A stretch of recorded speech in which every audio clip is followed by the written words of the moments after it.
안녕하세요, 이효진입니다. 오늘은 드롭 비스킷 해볼 건데요. 제가 비디오마다 조금 진행을 다르게 하려고 하고 있어요. 어쩔 때는 배경 설명이나 응용 방법 먼저 말씀을 드리고, 어쩔 때는 이제 다 하고 나서 말씀을 드리곤 하는데요. 오늘은 먼저 설명을 드리겠습니다. 드롭 비스킷이니까 이 투박한 모양 그냥 섞어가지고 바로 할 수 있다는 그런 장점이 있는데요. 섞어서 반죽을 숙성하거나 하지 않고 바로 팬에 드롭을 해서 구울 수 있다는 장점이 있고요.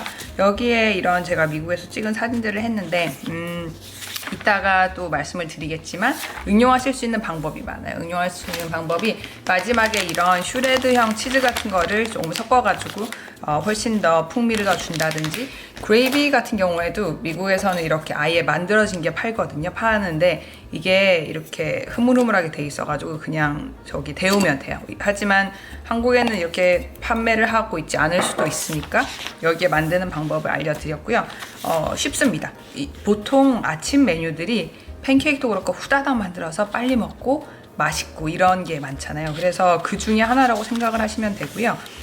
여기에는 제가 소고기를 사용했지만 소세지나 이런 거 썰어서 그렇게 응용을 해주셔도 되고, 또 저희가 그렇잖아요. 그 말이 드롭 비스킷이라서 투박한 모양이지 가끔은 예쁘게 먹고 싶어 하시는 분들은 이따가 여기 책 192쪽에 왼쪽 이 부분을 하고 나서 오늘은 여기 책대로 이렇게 할 거예요. 다 하고 바로 이렇게 툭툭 투박하게 떼가지고 팬에 얹고 구울 건데, 이럴 때는 이 반죽이 다 됐으면 저희 다른 방송 보신 분들은 아시겠지만 쿠키나 이런 반죽을 보시면 뭐 팝타르트도 그렇고 이렇게 랩에다가 해서 반죽을 뭉쳐서 직사각형으로 해서 한두 시간을 하게 되면 버터가 굳으면서 완전히 반죽이 이제 딱딱해지거든요. 그러면 쿠키 커터나 여기는 이런 비스킷 커터가 팔아요. 예를 들면 이렇게 된 거가 있어가지고 그냥 뚝뚝 이렇게 해서 하시면 훨씬 더 가지런한 모양이 나오겠죠. 그래서 그런 식으로 응용을 해보실 수 있으니까 이 레시피 하나로 다양한 모양과 다양한 안에 필링 같은 걸 넣으셔가지고 맛있게 해보셨으면 좋겠습니다. 레시피 하기 전에 가장 중요한 것 중에 하나가 베이킹 파우더가 있죠.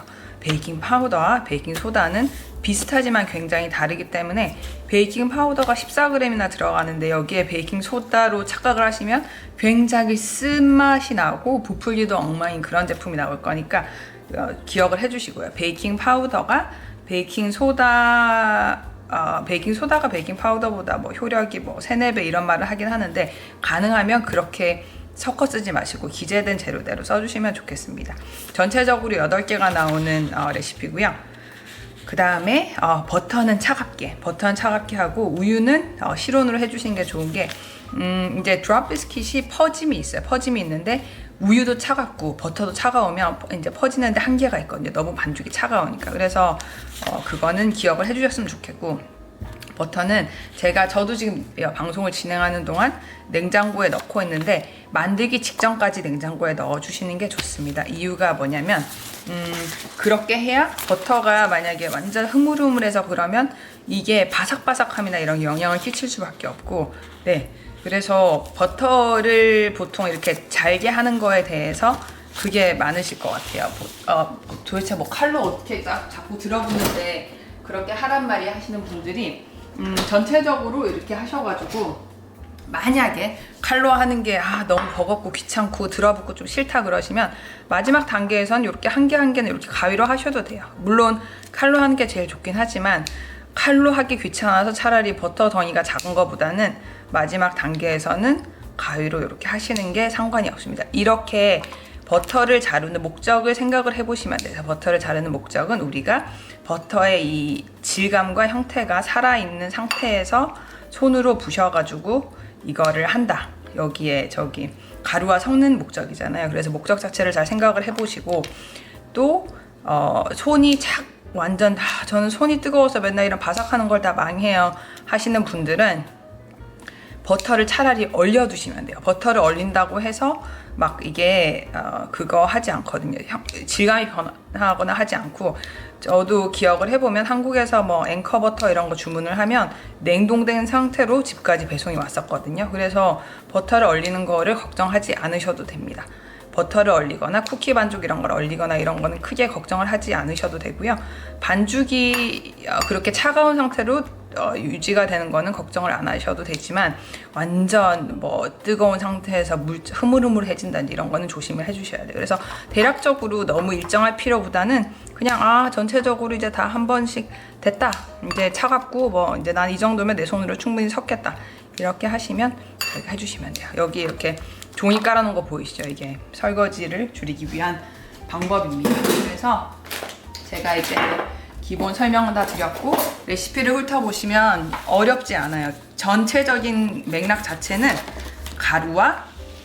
가루를 다 섞고 거기에 버터를 섞고 그 다음에 이제 우유를 섞는 거죠. 그래서 큰 축을 보시고 생각을 하시면 어렵지 않습니다. 베이킹은 충분히 쉬울 수 있는 거죠. 오히려 한식이 어렵지 저는 베이킹은 생각의 차이라고 생각을 해요. 그래서 가루도 항상 제가 하는 방식을 좀 더 소소하게 이렇게 말씀을 드리자면, 이런 데다가 어떤 저울에다가 놓고 제가 계량을 하잖아요. 계량을 할 때 이건 한번 사용했던 거라 좀 지저분하긴 하지만 이렇게 해서 0점을 해놓고 가루를 여기다가 하죠. 유리볼을 하지 않는 이유는 이게 무거워서 이 저울 위에 올라가면 정확한 계량이 되지 않아요. 그래서 최대한 가벼운 막 쓰는 볼로 이렇게 해서 가루를 다 한 뒤에 모든 가루가 다 같이 들어가죠. 설탕, 소금까지 같이 들어가면 이거를 이제 밀도 담아가지고 이렇게 툭툭툭 채를 치고 다 쳐주시면 됩니다. 항상 그런 식으로 계량을 하고 있고요. 이런 것도 하고 지저분해지지 않게 바로 이렇게 담아가지고 보관을 해주시고요. 카메라가 아래에 있어서 이렇게 보관을 해주시면 되고요. 여기다가 저희가 할 거는 이제 버터를 다 넣고 스콘이나 다른 베이킹에서도 굉장히 자주 보실 수 있는 과정입니다. 그래서 얘를 이제 손으로 부슬부슬하게 해야겠죠.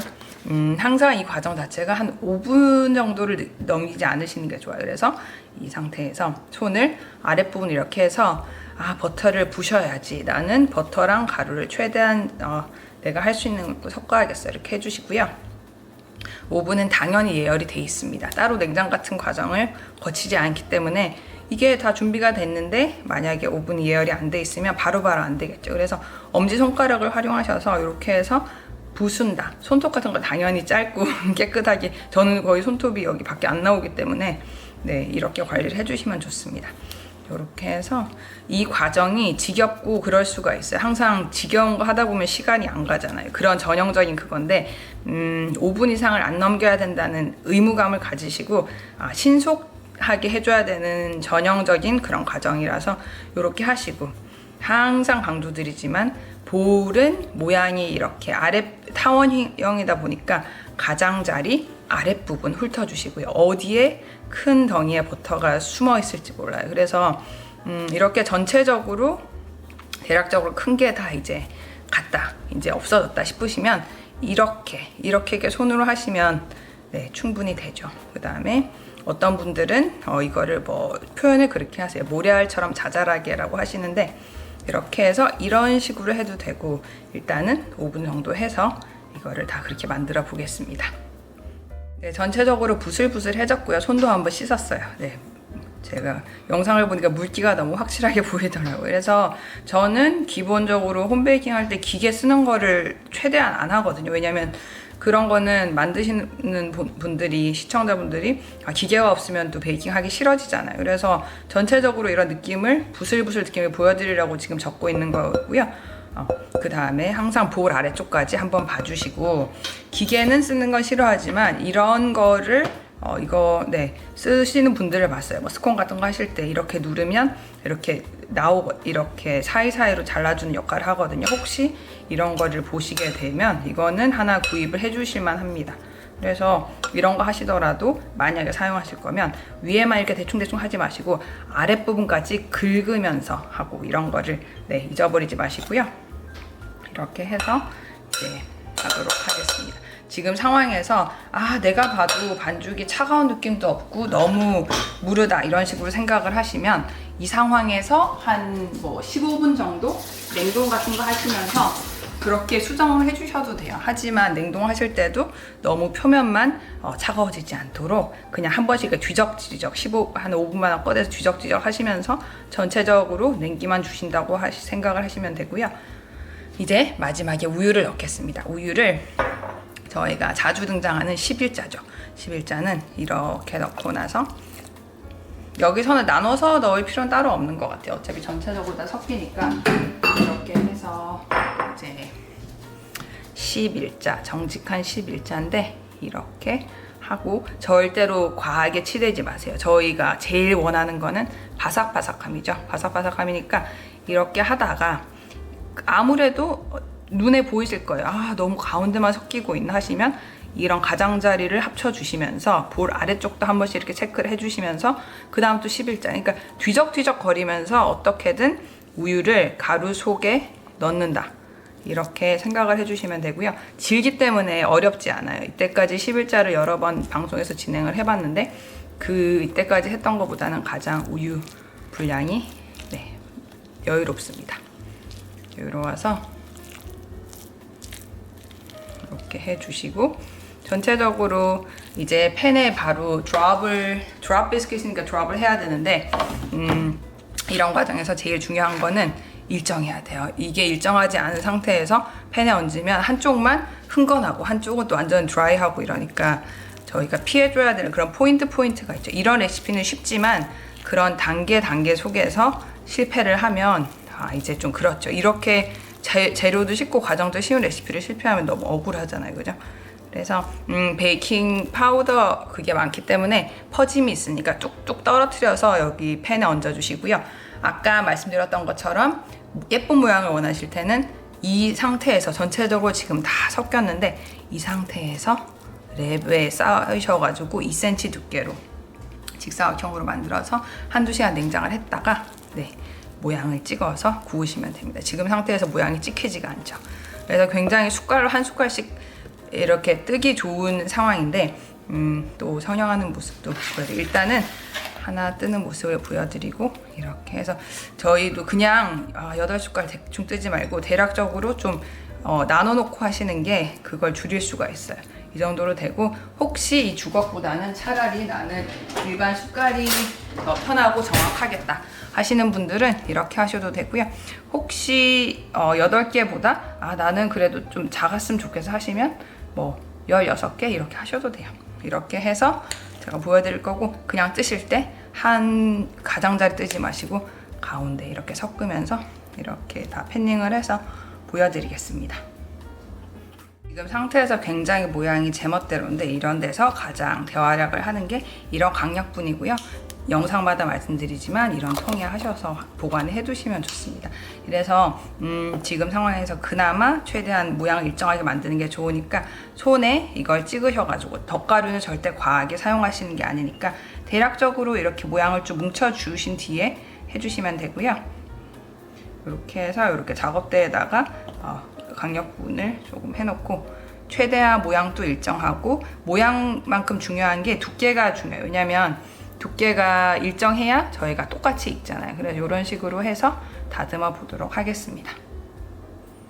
전체적으로 너무 과하게 반죽을 만지지 마시고 가장자리랑 윗부분 위주로 이런 식으로 다듬어 주시고요. 혹시 하시는 중에 너무 손이 막 좀 적고 너무 별로다 싶으면 한번 씻고 해주셔도 되고요. 지금 이 과정에서도 버터가 점점 온도가 이제 반죽의 온도가 높아지고 있잖아요. 그래서 너무 시간 많이 두지 마시고요. 전체적인 과정을 한 1분 정도로 이렇게 해주시고 그러면 되시겠습니다.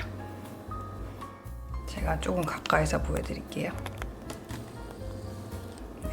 일부 정말 이런 비주얼에 신경을 쓰지 않는 미국인들은 그냥 이대로 오븐에 다듬고 이런 거 하는 거 없이 넣을 수도 있지만 저희 한국 분들은 항상 미에 신경을 쓰시잖아요. 그래서 우유를 아까 살짝 덜어놓은 건데 이렇게 단순히 칠을 해서 윤기와 그걸 준다는 느낌보다는 제가 아까 살짝 사용했던 덧가루는 가루라서 이게 다뤄지는 거고 이런 우유는 또 이게 액체잖아요. 액체니까 모양이 한 번 더 다듬어질 수 있는 저희 이것도 패자부활전의 하나죠. 그래서 이런 브러쉬가 이런 식으로 굽혀 있는 경우가 많아요. 그런 게 작업하기가 좋은 게 이런 부분으로는 이렇게 모양을 모아주고 전체적으로는 그렇다고 너무 흥건하지 않게 해주시고요. 이렇게 전체적으로 일정하게 할 수 있는 역할을 합니다. 그래서 뭐 취향에 따라서 계란 푼 거 쓰시는 분도 있고 하긴 하는데 레시피에서 또 이거 덧칠용으로 계란 따로 하기가 또 그렇잖아요. 그래서 이런 식으로 해서 굽도록 하겠습니다. 이런 과정 역시 저희 핫 비스킷이 오히려 핫 비스킷, 드롭 비스킷이 이런 것들이 시간이 중요해요. 시간이 지연될수록 좋을 게 하나도 없기 때문에 지금 버터는 버터와 베이킹 모든 다 이제 소다, 베이킹 파우더랑 다 들어가서 이제 부풀 준비가 됐죠. 네, 후딱 다듬어서 넣도록 하겠습니다.